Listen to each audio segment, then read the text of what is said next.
Deux chiffres implacables tombent comme une sentence, 70% et 5 milliards. De ce contraste surgit un paradoxe brutal, car ce qui semblait une domination économique irréversible vacille dès l'instant où Ibrahim Traoré refuse de céder aux créanciers, persuadé de contrôler le destin du Burkina Faso. Mais que signifie pour chacun de nous ce refus qui déplace les lignes du pouvoir mondial et expose une faille dans l'ordre établi autour d'Ibrahim Traoré? Une brèche discrète s'ouvre, prête à redistribuer les forces. Ce récit promet de dévoiler non seulement les motivations profondes derrière le refus de l'ultimatum, mais aussi les mécanismes invisibles qui ont transformé une décision solitaire en onde de choc continentale. Le bénéfice central pour le spectateur est clair. Comprendre en 10-12 mots comment un non peut renverser un rapport de force et redessiner les équilibres économiques imposés depuis des décennies. Si cette histoire mérite d'être suivie jusqu'au bout, c'est parce qu'elle expose une tension rarement étudiée. Comment un pays classé parmi les plus pauvres du monde peut tenir tête à des puissances financières convaincues d'être inévitables, micro-hook, et si la fragilité n'était qu'une perception imposée. À travers les choix stratégiques, les réactions internationales et les signaux économiques qui émergent après le refus, se dessine un enjeu plus vaste, celui d'une souveraineté capable de survivre sans dépendance structurelle. Chaque étape, chaque chiffre, chaque geste politique éclaire une pièce du puzzle qui dépasse largement le Burkina Faso et interroge la manière dont un continent entier peut réécrire ses règles. La première fissure apparaît dès qu'un détail apparemment banal se transforme en indice majeur. Le télégramme scellé de rouge ne donne pas seulement un ultimatum. Il révèle la volonté explicite d'imposer une domination chiffrée. Et la seconde fissure survient lorsqu'un élément rarement souligné, le délai de 48 heures, montre que la pression n'est pas financière mais stratégique, pensée pour empêcher toute riposte. C'est dans cet espace étroit que s'inscrit la décision d'Ibrahim Traoré, prise au moment exact où l'équilibre entre contrainte et souveraineté bascule. Le 12 août 2025, enfermé dans un bureau devenu champ de bataille diplomatique, il lit l'injonction signée depuis Washington. Céder 70% des réserves d'or ou rembourser une dette colossale de 5 milliards. Cette formule, conçue comme un piège, repose sur une prémisse silencieuse. Un pays du Sahel n'aurait ni les moyens ni l'audace de dire non. Pourtant, ce récit commence précisément au point où cette prémisse s'effondre. Pour comprendre la portée du geste, il faut replacer le Burkina Faso dans un contexte façonné par des décennies d'accords opaques, de dépendance structurelle aux créanciers et de contrôle externe sur la production aurifère. Le pays, classé parmi les plus pauvres du monde, dépend depuis longtemps d'investisseurs étrangers qui exploitent ses mines selon des contrats asymétriques. L'or, censé être une richesse nationale, est devenu l'un des leviers de pression les plus puissants dans les négociations internationales. Mais la situation de 2025 diffère des crises précédentes. La montée des tensions géopolitiques, la fragmentation des blocs économiques et l'émergence d'alliances régionales plus affirmées créent un terrain inédit. Dans cette configuration, le choix d'Ibrahim Traoré cesse d'être un simple acte de résistance. Il devient une remise en cause frontale de la hiérarchie économique globale. C'est ce moment, souvent sous-estimé, qui répond à la question suspendue à la fin du premier segment. Comment un non peut-il déstabiliser un système entier ? La réponse commence ici dans ces heures où un pays jugé marginal découvre un angle de force qui avait échappé aux grandes puissances. Dans les heures qui suivent l'ultimatum, un cercle restreint se réunit autour d'Ibrahim Traoré. Quelques officiers supérieurs, 2 conseillers économiques et un diplomate chargé de cartographier les conséquences immédiates du refus. Ces réunions, menées dans une discrétion absolue, deviennent la matrice des premières décisions. Elles révèlent un fonctionnement interne où l'intuition politique s'articule à une lecture froide des rapports de force. Le premier microcas émerge depuis la mine de Houndé. Informé de la possibilité d'un retrait précipité des sociétés étrangères, le commandement local choisit une posture inhabituelle, sécuriser le site avant même que le gouvernement n'annonce sa ligne officielle. Cette initiative, loin d'être isolée, marque un basculement psychologique. Les acteurs locaux cessent d'attendre la réaction des créanciers et se préparent à une gestion nationale directe. Un deuxième cas se développe simultanément à Ouagadougou. Dans une petite cellule chargée d'anticiper les tensions monétaires, les analystes observent une baisse soudaine de confiance sur les marchés régionaux. Pourtant, au lieu d'alerter publiquement, ils exploitent cette fenêtre pour finaliser une stratégie alternative d'ajustement interne. Ce choix silencieux constitue l'un des premiers signaux d'une transition assumée vers un modèle moins dépendant de la validation extérieure. Ces dynamiques éclairent un point crucial. La résistance n'est pas née d'un geste isolé, mais d'une chaîne d'acteurs capables d'agir avant que la pression ne se transforme en crise ouverte. En d'autres termes, la cohésion interne peut précéder la légitimité externe. Le déclencheur survient dès l'instant où l'ultimatum est rendu public. Le message, froid et direct, traverse les canaux diplomatiques à une vitesse inhabituelle. Le gouvernement burkinabé choisit de ne pas temporiser. L'annonce du refus circule en quelques minutes dans les ministères. L'effet est immédiat. La tension bascule du côté de ceux qui pensaient contrôler la situation. Le pays entre dans une phase nouvelle, où chaque minute devient un argument politique. Le premier mouvement visible apparaît à Ouagadougou. L'armée déploie des unités légères autour des principaux sites aurifères. Les postes de contrôle sont renforcés. Les concessions gérées par des sociétés étrangères sont inspectées. Les responsables locaux reçoivent l'ordre de limiter tout transfert de matériel stratégique. Ce geste, simple en apparence, marque un renversement symbolique. Pour la première fois depuis longtemps, la chaîne de commandement agit sans attendre l'aval des partenaires internationaux. Le refus se transforme en action. La montée s'accélère lorsque les sociétés étrangères commencent leur retrait. Les avions affrétés quittent les pistes avec des équipes réduites. Les diplomates contactent leur capitale. Les marchés financiers réagissent. Les indices régionaux fléchissent. Les analystes occidentaux dénoncent un suicide économique. Pourtant, dans les rues, un phénomène inverse se développe. Les habitants se rassemblent. Les discussions changent de ton. Le nom d'Ibrahim Traoré circule comme un repère. L'atmosphère bascule. La décision n'est plus perçue comme un risque, mais comme un élan de souveraineté. La phase de haute intensité atteint son sommet 3 jours plus tard, à Bamako. À Conakry, à Niamey, des foules se réunissent devant les ambassades occidentales. Les slogans appellent à soutenir le Burkina Faso. Les images circulent sur les réseaux africains. Les lignes des commentaires se remplissent d'analyses improvisées. La crise locale devient un événement régional. Le Sahel invente un langage commun de résistance. Cette dynamique surprend les chancelleries étrangères, habituées à un paysage africain fragmenté. Le regroupement spontané des populations n'était pas anticipé. C'est la véritable apothéose. Le refus d'un État isolé devient le point d'appui d'un mouvement transnational. Puis vient l'onde de choc. Elle passe d'abord par les décisions financières. Les aides sont suspendues, les lignes de crédit sont gelées, les assurances internationales revoient leur classification de risque. Pourtant, cette pression produit un effet inattendu. L'État burkinabé accélère la nationalisation des mines. Les ingénieurs locaux reviennent sur les sites abandonnés. Les coopératives s'organisent, les régions minières se réadaptent, les pertes anticipées ne se matérialisent pas.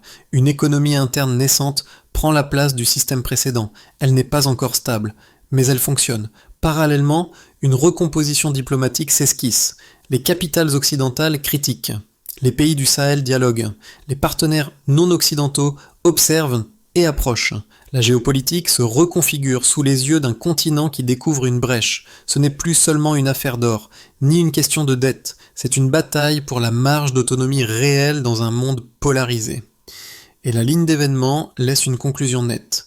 Une décision qui semblait impossible devient un précédent. Un précédent qui change l'équation. L'analyse quantitative s'ouvre par un mouvement clair. Le passage d'un système d'exportation dominé par des acteurs étrangers à un modèle où l'État burkinabé assume directement la gestion des flux. Cette transition ne se lit pas seulement dans les discours, mais dans les chiffres qui émergent dès les premières semaines. L'approche choisie par Ibrahim Traoré repose sur une logique simple, mesurer ce qui change réellement lorsque l'arbitrage économique cesse d'être externalisé. C'est ce basculement du contrôle dispersé vers une centralisation assumée qui constitue la véritable base du raisonnement. Le premier chiffre clé est la baisse de 10% des exportations d'or immédiatement après l'annonce du refus. Cette contraction apparente traduit un phénomène précis, réduction initiale causée par l'arrêt des sociétés étrangères et la réorganisation rapide des sites, 11 mots.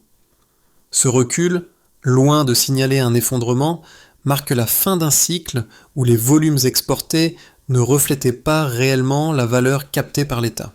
La diminution, en d'autres termes, est le coût d'entrée d'un modèle plus autonome. La deuxième donnée structurante concerne la chute de 58% des exportations vers les pays du G7. Elle s'explique par le retrait presque complet des circuits commerciaux occidentaux et la rupture des accords de transit contrôlés par leurs entreprises. L'interprétation officielle mentionne une recomposition géographique nécessaire, réorientation forcée des flux due à la suspension des partenariats occidentaux existants. 11 mots. Ici encore, la variation est moins un signal de faiblesse qu'un pivot stratégique vers des partenaires capables d'opérer hors du cadre imposé auparavant. La troisième mesure significative est la hausse de 23% des échanges avec la Chine et la Russie au cours des 6 premiers mois. Cette augmentation reflète une substitution progressive des routes commerciales permise par l'ouverture de négociations bilatérales inédites après la nationalisation. Les analyses internes y voient le signe d'une diversification assumée, compensation régionale obtenue via nouveaux accords et ajustement rapide des volumes. 11 mots. Ce changement de delta ne constitue pas une dépendance nouvelle, mais une fenêtre de manœuvre dans un environnement où chaque marge compte. Ces 3 variations, contraction mesurée, rupture ciblée, expansion géographique, forment le socle du nouveau paysage quantitatif. Ensemble, elles démontrent que le pays ne traverse pas un effondrement linéaire, mais une transition asymétrique. Certaines lignes fléchissent, d'autres se renforcent. Et c'est précisément cette asymétrie qui permet au Burkina Faso de maintenir sa position malgré les sanctions. L'autre effet majeur réside dans la redistribution interne des ressources. Les mines réactivées permettent au gouvernement de restructurer les flux financiers jusque-là captés par des opérateurs extérieurs. Les revenus dégagés, bien que moins spectaculaires qu'anticipés par certains partisans, suffisent à stabiliser les budgets sociaux et à éviter une dégradation rapide des services essentiels. Cette stabilisation, sans excès d'optimisme, constitue un indicateur non négligeable de la résilience structurelle. Enfin, il faut souligner que ces chiffres ne mesurent pas seulement une réaction, ils documentent une stratégie. Une stratégie qui s'appuie sur des ajustements successifs plutôt que sur une rupture totale. Une stratégie qui traduit, chiffres à l'appui, la volonté d'Ibrahim Traoré de consolider un espace économique capable de résister à la pression combinée des créanciers, des marchés et des partenaires traditionnels. L'évolution quantitative n'est donc pas un simple décor. C'est un langage qui raconte une transition encore fragile mais désormais lisible. L'argument le plus solide contre la stratégie engagée par le Burkina Faso repose sur une idée simple. Sans accès aux marchés occidentaux, aucune économie sahélienne ne peut absorber le choc créé par la rupture des contrats historiques. Selon cette position, la baisse des exportations globales et la chute de 58% des flux vers le G7 témoignent d'une dépendance structurelle impossible à contourner. Les critiques insistent sur un point précis. La diversification commerciale, même amorcée, ne compensera jamais la perte de partenaires à forte capacité financière et logistique. Aux yeux de ces analystes, la décision d'affrontement fragilise mécaniquement la monnaie, pousse les investisseurs à fuir et ouvre un cycle de vulnérabilité long. Un second argument, tout aussi rigoureux, provient d'économistes africains prudents. Pour eux, le passage vers une gestion nationale des mines implique des coûts considérables, encadrement technique, sécurité renforcée, adaptation logistique, création de capacités de raffinage, redéfinition des circuits de vente. Leur thèse est directe. Sans un soutien extérieur massif, la hausse de 23% des échanges avec la Chine et la Russie reste insuffisante pour absorber la lenteur administrative et les risques opérationnels. Ils soutiennent que l'augmentation de 10% de contraction initiale prouve la difficulté d'une centralisation rapide, même si elle ne signifie pas un recul durable. Face à ces deux arguments cohérents, la réponse ne consiste pas à les balayer, mais à les replacer dans la dynamique observée depuis la décision d'Ibrahim Traoré. Les chiffres disponibles montrent une réalité plus nuancée. La contraction n'est pas un effondrement, mais un ajustement. La chute vers le G7 n'est pas un vide, mais une recomposition. La hausse vers de nouveaux partenaires n'est pas un substitut parfait, mais une preuve de mobilité stratégique. Les effets internes, stabilisation des revenus, reprise des sites abandonnés, continuité des services sociaux, démontrent que l'économie n'a pas cédé malgré les pressions. Le Stillman aboutit donc à un constat clair. Les critiques soulèvent des limites réelles, mais les données actuelles prouvent qu'un modèle alternatif peut fonctionner, au moins dans sa phase initiale. L'hypothèse de fragilité se heurte à la résilience observée. Une bascule silencieuse apparaît. Elle ne provient ni des chiffres ni des alliés extérieurs, mais d'un changement de posture interne que même les observateurs les plus attentifs n'avaient pas anticipé. Au moment où la pression internationale atteint son point culminant, un phénomène inattendu se produit. Les acteurs institutionnels du Burkina Faso cessent de réagir aux sanctions pour adopter une logique d'initiative, inversant la dynamique imposée jusqu'alors. Dans les ministères, les équipes techniques accélèrent la réorganisation des flux aurifères. Les conseillers réévaluent les partenariats régionaux avec une précision clinique. Dans l'armée, les unités déjà déployées autour des mines ajustent leurs protocoles pour intégrer les coopératives locales. Cette appropriation progressive d'outils autrefois contrôlés par des opérateurs étrangers constitue la clé du midpoint, car elle transforme une résistance défensive en mécanique proactive. En arrière-plan, la figure d'Ibrahim Traoré continue de polariser l'espace politique. Mais ici son rôle change légèrement. Il ne dirige plus seul la tempête, il catalyse une dynamique collective. La résistance cesse d'être une réaction, elle devient une trajectoire. C'est ce glissement, discret mais décisif, qui marque le véritable tournant de l'histoire. À partir de là, la crise ne se subit plus, elle se redéfinit. Les effets de la décision se lisent désormais non plus dans les déclarations publiques, mais dans les conséquences tangibles qui se déploient à plusieurs niveaux. Chaque groupe, nation voisine, NN, diaspora, DN, nation domestique, ND, et kiosques de pouvoirs internationaux, KV, subit un impact distinct qui redéfinit la portée réelle du refus. Dans le premier scénario, du côté des nations voisines, les pays du Sahel réagissent en premier. Au Mali, en Guinée et au Niger, les gouvernements perçoivent la décision burkinabé comme une rupture nécessaire avec un cadre de dépendance devenu trop rigide. Les discussions bilatérales s'intensifient, ouvrant la voie à des accords commerciaux simplifiés, fondés sur des échanges directs plutôt que médiés par des puissances extérieures. Les populations urbaines manifestent dans les capitales, preuve d'un soutien régional inédit. Ce mouvement crée un espace politique nouveau. La souveraineté cesse d'être un slogan pour devenir une méthode d'action. La cohésion régionale, fragilisée depuis des années, gagne en densité. Dans le deuxième scénario, pour la diaspora au sein de la diaspora burkinabé, principalement installée en Europe et en Afrique centrale, l'effet se traduit par un changement de perception. Les transferts financiers connaissent une légère augmentation, signe d'un soutien émotionnel et matériel envers la démarche initiée par le pays. Les associations communautaires organisent des débats, cherchant à comprendre comment ce geste pourrait influencer d'autres nations africaines.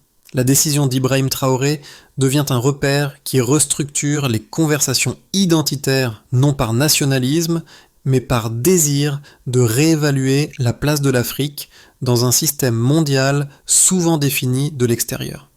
Dans le troisième scénario, pour la population intérieure à l'intérieur du pays, les transformations sont plus immédiates. Les régions minières, longtemps dépendantes de l'activité d'entreprises étrangères, réorganisent leur quotidien autour des nouvelles directives nationales. Les coopératives émergent, réunissant des mineurs auparavant isolés. Les routes secondaires, autrefois peu entretenues, font l'objet de premiers travaux financés par les recettes redistribuées. Les petites villes proches des sites aurifères observent un regain de dynamisme grâce à la présence accrue d'acteurs locaux. Même si les tensions économiques persistent, l'idée d'une autonomie réelle commence à prendre forme dans la vie quotidienne. Cette stabilisation sociale partielle constitue l'un des signaux les plus déterminants du processus en cours. 4. Dans les centres de pouvoir internationaux, Dans les capitales occidentales, la décision du Burkina Faso est d'abord interprétée comme un acte de rupture susceptible d'encourager d'autres États à remettre en cause les circuits économiques dominants.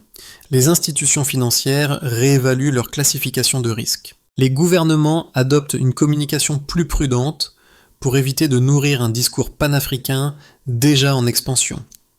Les partenaires non occidentaux, eux, se positionnent de manière stratégique, observant la possibilité d'un réalignement des flux commerciaux. Cette recomposition du pouvoir révèle que le refus burkinabé n'est pas un épisode isolé, mais une perturbation durable dans le système décisionnel mondial. Ces impacts croisés montrent une conclusion nette. La décision de rupture ne se contente pas de défier une structure, elle réorganise les trajectoires de ceux qui s'y rattachent. La conséquence majeure, un équilibre ancien cesse d'être incontestable. L'évolution du Burkina Faso dans les prochains mois dépendra d'un ensemble de variables encore instables, la capacité à maintenir les flux aurifères, la solidité des alliances régionales, le comportement des marchés et la trajectoire géopolitique mondiale. 3 scénarios cohérents peuvent être tracés sans spéculer au-delà des données disponibles. Dans le premier scénario de base, consolidation contenue. Dans cette trajectoire, les sanctions occidentales demeurent actives mais n'atteignent pas l'effet paralysant anticipé. Les échanges renforcés avec les partenaires non occidentaux se stabilisent sans progression spectaculaire mais avec une continuité suffisante pour éviter une contraction majeure. Les coopératives minières locales montent en compétences et assurent une production régulière malgré des contraintes logistiques persistantes. L'État poursuit les réinvestissements dans les infrastructures essentielles, principalement dans les axes routiers et électriques. Le pays maintient une souveraineté élargie, mais son économie reste sous tension, avançant dans une zone intermédiaire où le risque et la résilience coexistent. Dans le deuxième scénario optimiste, expansion maîtrisée, ce scénario s'appuie sur une consolidation rapide de l'alliance sahélienne. Les projets régionaux, initialement formulés sous forme d'accords militaires et politiques, s'étendent vers des initiatives économiques coordonnées. Les investissements étrangers non occidentaux augmentent notamment dans la filière minière et l'énergie solaire. Les revenus issus de la nationalisation permettent d'accélérer la modernisation des infrastructures, tandis que la production locale se professionnalise. Les jeunes diplômés rejoignent les équipes techniques, créant un effet d'entraînement qui nourrit une croissance régulière. Le pays parvient alors à convertir le choc initial en moteur d'autonomisation durable. Dans le troisième scénario pessimiste, pression cumulative. Dans cette configuration, les sanctions s'intensifient et les circuits commerciaux alternatifs peinent à absorber les besoins internes. Les tensions logistiques provoquent une baisse prolongée de la production aurifère. Les investissements extérieurs ralentissent, même parmi les partenaires non occidentaux, en raison de l'incertitude géopolitique. Les régions minières subissent une montée du chômage temporaire et les budgets sociaux se contractent. Dans ce cadre, l'État burkinabé serait contraint de renégocier partiellement certains accords afin de maintenir la stabilité interne. Recommandations intellectuelles. Face à ces 3 trajectoires, une seule posture analytique demeure valable: observer les transitions plutôt que les ruptures, car c'est dans ces zones grises, là où les modèles se redéfinissent, que se joue la véritable capacité d'un pays à transformer une crise en levier stratégique. Pour comprendre la portée complète de cette séquence historique, il faut se tourner vers ceux qui observent, analysent ou subissent indirectement les effets de la décision burkinabé. 3 groupes, public informé A, public engagé B et public distant C, réagissent différemment, chacun révélant une dimension essentielle de la transformation en cours. Pour les publics informés, publics informés, les analystes, étudiants, journalistes spécialisés et observateurs économiques voient dans cette crise un terrain d'étude inédit. La succession rapide des ajustements, chute des flux occidentaux, réorganisation interne, diversification, leur offre un laboratoire concret des politiques de souveraineté en contexte de pression extrême. Ces acteurs y trouvent de nouveaux angles, moins centrés sur la catastrophe annoncée que sur la capacité d'un État à maintenir une cohérence interne malgré le choc. Pour les publics engagés, les citoyens politisés, membres d'associations, acteurs de la société civile et diaspora suivent la crise avec une implication émotionnelle forte. Pour eux, la décision burkinabé alimente un imaginaire de résistance régionale et une réflexion sur l'autonomie économique. Le débat s'élargit. Certaines organisations s'interrogent sur la possibilité d'une coordination africaine plus structurée dans la gestion des ressources stratégiques. La figure d'un pays cherchant à sortir d'un modèle imposé devient un point d'appui pour renouveler les discussions sur les dépendances historiques. Pour les publics distants, publics distants. Pour ceux qui ne suivent que sporadiquement l'actualité internationale, l'enjeu se résume d'abord à une simple question. Comment un petit État peut-il contrecarrer des créanciers mondiaux ? Toutefois, l'écho des manifestations régionales, les ajustements diplomatiques ou les débats dans les médias suffisent à susciter une curiosité nouvelle. Même à distance, l'histoire semble dépasser le cadre strict du Burkina Faso et interroge la stabilité des modèles existants. En définitive, la situation agit comme un miroir. Elle amène chacun à revisiter la manière dont le pouvoir économique façonne les trajectoires nationales. Un récit qui oblige à regarder autrement. La viabilité de la trajectoire engagée dépend désormais d'un ensemble de mesures articulées avec précision. Le pays doit transformer une résistance conjoncturelle en architecture durable. Cette feuille de route propose des étapes concrètes, limitées mais décisives, capables de consolider les gains tout en absorbant les risques accumulés. Elle s'inscrit dans l'esprit des décisions déjà prises sous l'impulsion d'Ibrahim Traoré et vise à prolonger cet élan par des mécanismes mesurables. Dans le premier scénario, stabiliser la chaîne minière, court terme, la priorité consiste à sécuriser les sites, renforcer les coopératives et standardiser les procédures de contrôle.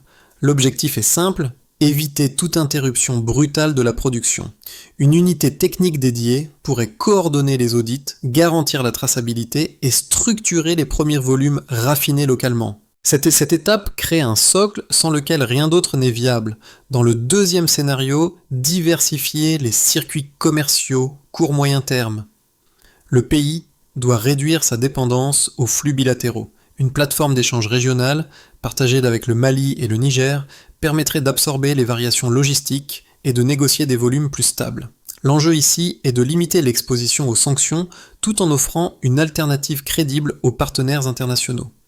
Dans le troisième scénario, réinvestir dans les infrastructures essentielles, moyen terme, routes secondaires, énergie solaire et équipements de transport minier doivent être priorisés. Un fonds national, alimenté par les revenus aurifères, peut financer des projets à impact immédiat. Ces investissements garantissent une continuité économique et réduisent les vulnérabilités structurelles. 4. Consolider le capital humain continu. Une formation accélérée dans la gestion minière, l'ingénierie et la logistique crée une main-d'œuvre capable d'opérer sans appui extérieur. Les universités et centres techniques ont un rôle clé. Cette montée en compétences renforce la résilience interne et prolonge l'élan politique initié par Ibrahim Traoré. 5. Structurer les alliances diplomatiques continues. Les liens régionaux doivent évoluer en cadre institutionnel pérenne. Un mécanisme de consultation régulière du Sahel peut harmoniser les réactions aux pressions externes. La feuille de route trace un horizon, tenir d'abord, puis transformer. Dans ce silence des premières heures ayant suivi l'ultimatum, la scène de Houndé, évoquée plus tôt, semblait n'être qu'un micro-événement. Quelques unités sécurisant une mine abandonnée dans la précipitation. Pourtant, ce geste initial est devenu le symbole d'une bascule plus profonde. Il illustre ce moment où une nation, longtemps conditionnée à attendre les décisions venues d'ailleurs, adopte enfin son propre rythme. La chaîne d'action se déploie depuis ce point précis, comme si la cohésion collective avait trouvé son premier ancrage sur un site poussiéreux que personne ne surveillait vraiment. Ce motif prend aujourd'hui une résonance nouvelle, car ce qui n'était qu'une opération locale est devenu la métaphore d'un pays qui refuse de se laisser dicter sa place. L'attitude d'Ibrahim Traoré s'inscrit dans cette continuité. Transformer l'inattendu en levier, l'angle mort en force, l'incertitude en espace de décision. À travers lui, ce n'est pas seulement l'État qui répond, mais un ensemble d'acteurs qui réapprennent à se tenir debout dans un environnement hostile. L'émotion qui circule alors n'est pas celle d'une victoire, mais d'une clarté rare. Un pays peut se redéfinir à partir d'un point minuscule. pourvu qu'il accepte de s'y tenir. Au terme de ce parcours, l'histoire du Burkina Faso ne se résume plus à la réaction d'un État placé sous pression, mais à la naissance d'une attitude collective qui interroge la manière dont les nations affrontent les pouvoirs économiques. Le geste initial, refuser un ultimatum présenté comme inévitable, a révélé un espace que beaucoup pensaient enfermé. Celui où un pays, même modeste, peut reprendre la main sur ses ressources et son horizon. Ce récit n'appartient pas qu'aux institutions ou aux acteurs politiques. Il se prolonge dans les discussions, les échanges, les analyses que chacun porte, ici ou ailleurs. C'est dans cette circulation, patiente et non spectaculaire, que se construit la possibilité d'un autre rapport au monde. En partageant ces réflexions, en les confrontant, en les transmettant, on renforce la capacité des sociétés à questionner les modèles dominants et à imaginer des alternatives. La suite ne dépend donc pas seulement des chiffres ou des alliances, mais de l'attention que nous portons à ces moments où une fissure ouvre un chemin. Quelle place choisissez-vous de prendre dans cette conversation qui commence à peine ?